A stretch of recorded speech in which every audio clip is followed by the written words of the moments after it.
वक्त मैं बड़ौदा में हूँ और बड़ौदा में आज ही मेरा जिनसे परिचय हुआ है वो मेरे बिल्कुल नए दोस्त श्री प्रभाकर दबाड़े हमारे सामने है।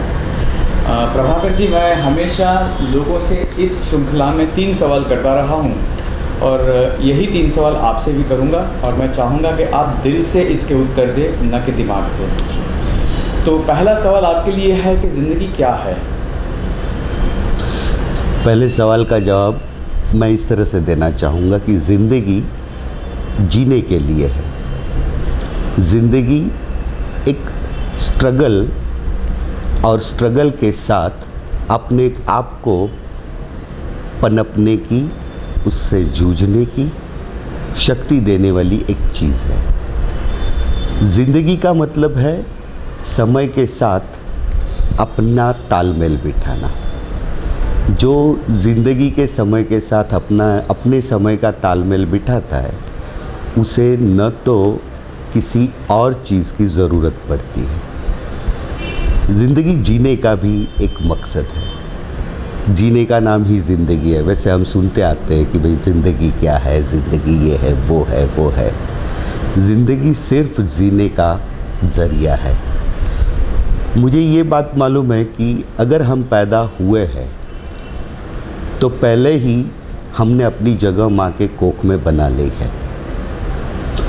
और अगर देखा जाए तो नेचुरल लॉ के हिसाब से ये ज़िंदगी जीने के लिए हमारे इस पृथ्वी पर हमारे लिए कुछ न कुछ तो रखा ही है, वरना हम जन्मते नहीं, पनपते नहीं। तो बस उसी की खोज में जीना यानी ज़िंदगी।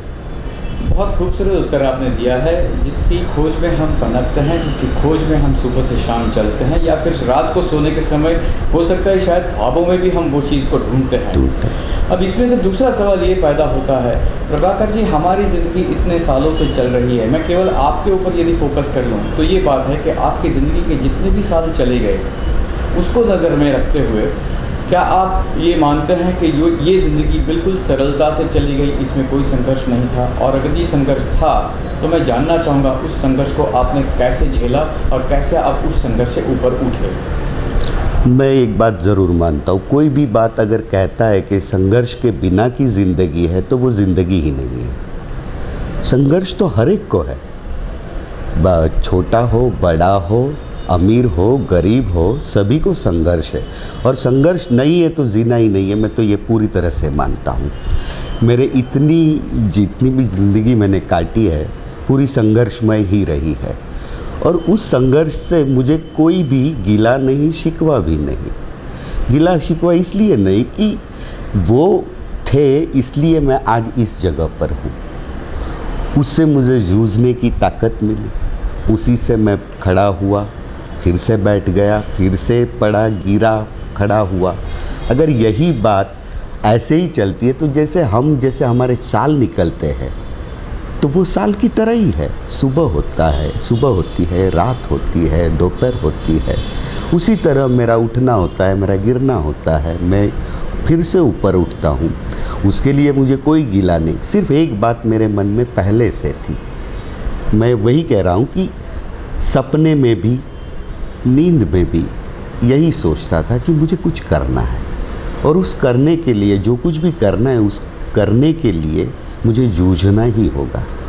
और वो जूझना इसीलिए होगा कि मुझे उसकी कीमत पता चले कि मैंने जो कुछ भी सोचा है वो पाने के लिए उसकी कोई कीमत होती है। अगर वो कीमत मुझे पता चलती है तो वो जो कुछ भी मुझे मिल रहा है आज, वो किस लिए, कैसे मिला है, वो भी मुझे अच्छी तरह से मालूम है।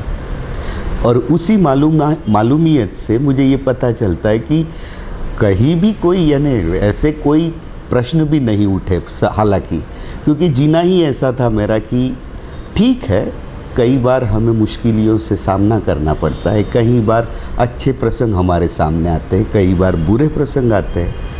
पर किसी ने मुझे धक्का मारा तो मैंने गुस्सा करने की बजाय मैंने अपने आप को कोसा कि मैं यानी ऐसा हूँ कि मुझे कोई धक्का मार सकता है। अगर उस धक्के से उसको अच्छा लगता है तो मुझे कोई एतराज़ नहीं है। लेकिन हाँ, मैंने ये बात ज़रूर की कि दूसरों की ज़िंदगी या दूसरे के जीने की कटौती मैंने नहीं की। मैंने अपने जीने की रेखा खुद बढ़ाई है। दूसरों की ज़िंदगी की रेखा कम करके मैंने अपनी ज़िंदगी की रेखा नहीं बढ़ाई। तो मुझे उससे कोई शिकवा नहीं, गिला नहीं। बस अपने संघर्ष में, अपने जो भी ख्वाब है को, जो भी हमने सोचा है कि मैं इतने समय में ऐसे करूँगा, हालांकि ये नहीं होता कि मैं ये करूँगा यानी वो होगा ही या मिलता ही है, लेकिन हाँ, सच्ची लगन और पूरे पॉजिटिव एफर्ट के साथ अगर कुछ सोचा जाए तो मिलता तो ज़रूर ही है। उसके लिए भागना नहीं पड़ता।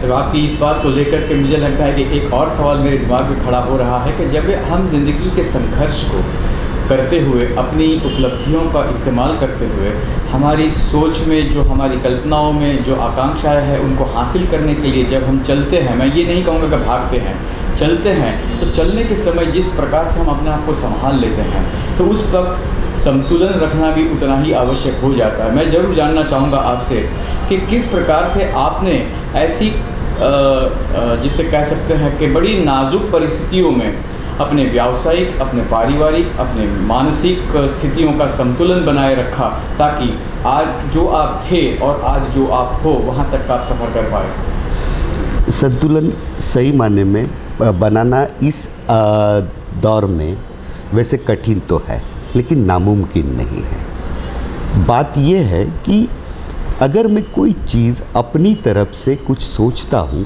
तो मैं ये दोनों बातें मान लेता हूँ कि इसको धक्का भी लगने वाला है और इसको उठाने वाला भी है।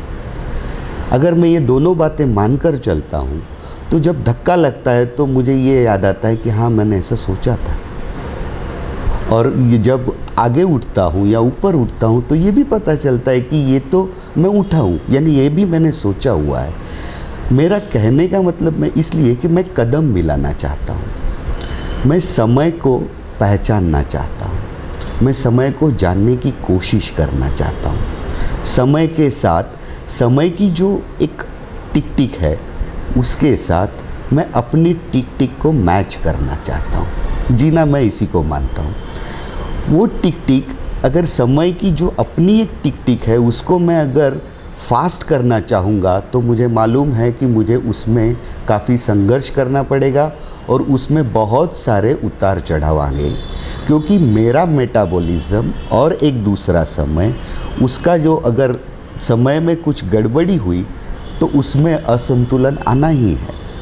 मैं इस हिसाब से कभी कभी समय को सलाम मारते हुए कहता हूँ कि अगर मुझे वो नैक है तो वो अच्छी नैक है कि मुझे पता चलता है कि ये वक्त नहीं है, अभी चिल्लाने से कोई फ़ायदा नहीं है। अभी हम काम करें, जब वक्त आएगा तब वक्त के साथ हमें भी पता चलेगा तो हम अपने आप को उस अवस्था में पाएंगे। बस यही। और एक बात ज़रूर है, मैं हमेशा ये करता हूँ कि जब कोई काम ख़त्म होता है ना, तो वो, या कहीं, यानी मैं जॉब पर हूँ तो मेरा जॉब ख़त्म हुआ कि मैं ये नहीं सोचता कि मेरा जॉब की स्विच ऑफ या मेरे घर की स्विच ऑन। ऐसे बोल सकते हैं लेकिन करना बहुत मुश्किल होता है। हाँ, लेकिन मैं ट्रांजिट में रहता हूँ। जॉब से घर का ट्रांजिशन मैं बड़े आराम से काट लेता हूँ, उसमें वक्त को जाने देता हूँ, उस वक्त को नाप लेता हूँ। मैं तुरंत उस पर रिएक्ट नहीं करता।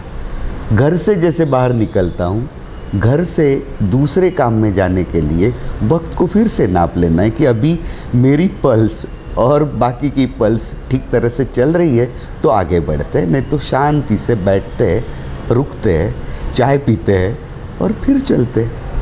बस इसी हिसाब से मैं संतुलन को बनाने की कोशिश करता हूँ। बड़ा अच्छा लगा आपसे बातें करते हुए। मुझे लगता है कि आपके साथ की गई ये छोटी सी संवाद जो है वो किसी न किसी व्यक्ति को जब इस फिल्म को देखेंगे तो उसे अपनी ज़िंदगी को बेहतर बनाने के काम ज़रूर आएगी। आपको बड़ी शुभकामनाएं और हमारे साथ बातचीत करने के लिए बड़ा धन्यवाद। Thank you sir, thank you.